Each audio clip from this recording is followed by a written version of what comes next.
তোমরা আমার mini blog দেখতে খুব পছন্দ করো, তাই আবারও আমি মিনি ব্লগ নিয়ে চলে এসেছি। এটা হলো আমার মামার বাড়ি, আর মামার বাড়িতে দেখো আজ হচ্ছে অনুষ্ঠান। আমার মামার বাড়িতে কিন্তু পরপর অনুষ্ঠান লেগেই থাকে। ক্যামেরায় তোমরা যাকে দেখতে পারছো ও হলো আমার মাসির ছেলে, আর ও এখন মাসির কোলেতেই আছে। পাশে মেসো, দাদু, দিদা, ভাই, দেখো সবাই কিন্তু একেবারে বসে বসে গল্প জমিয়ে দিয়েছে। আসলে আত্মীয় স্বজন এক জায়গায় আসলে তো গল্পের আসর বসেই থাকে।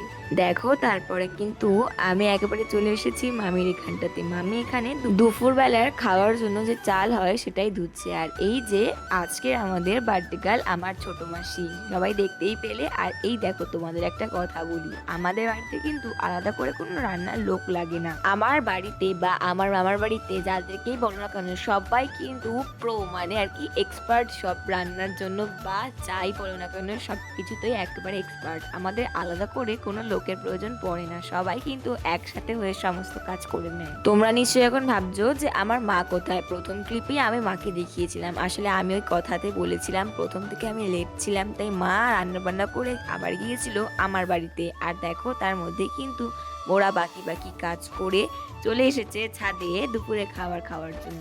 আর এই যে যেই ছাদটাতে তোমরা এখন দেখতে পাচ্ছ সব ফুলগুলো, ওটা কিন্তু আমার মাসির ছাদ। আর এই মাসির ছাদই হচ্ছে আজকে খাওয়া দাওয়া। আর এই দেখো ডোডো এখানটায় কত সুন্দর করে আমার সাথে রয়েছে, ও কিন্তু আমার সাথে কোঅপারেট করছিল। আর এই দেখো হাই করে দিয়েছে আবার। আর এখানে সবাই খেতে বসে গেছে। আর এই দেখো আমার ভাই, মানে সারাটাক্ষণ ওর মধ্যে ফোন দেখা যাই।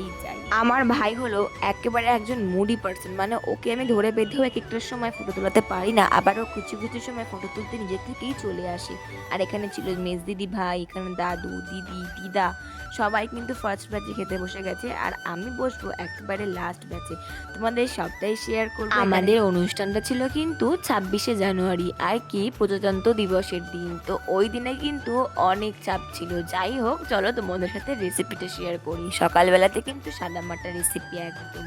প্রথমেই ছিল ডিমের ঝোল, তারপরে ওইটা হচ্ছে বেগুন ভর্তা। তোমরা দেখতেই পারছো এতক্ষণ তো আমি আমার মুখটাই দেখাতে পারিনি। আমি আমার মামার ছেলের হাতে ফোনটা দিয়ে তারপর ওকে বললাম একটু আমার ক্লিপসটাও নিয়ে নে। প্রথম ব্যাচ খাওয়ার পরে আমরা একেবারে লাস্টের ব্যাচে বসে পড়েছি। আর লাস্টের ব্যাচের সাথে আমি খেয়ে উঠতে উঠতে অনেকটাই লেট হয়ে যায়। তো সকালবেলার ব্লগটা আমি এখানেই শেষ করছি।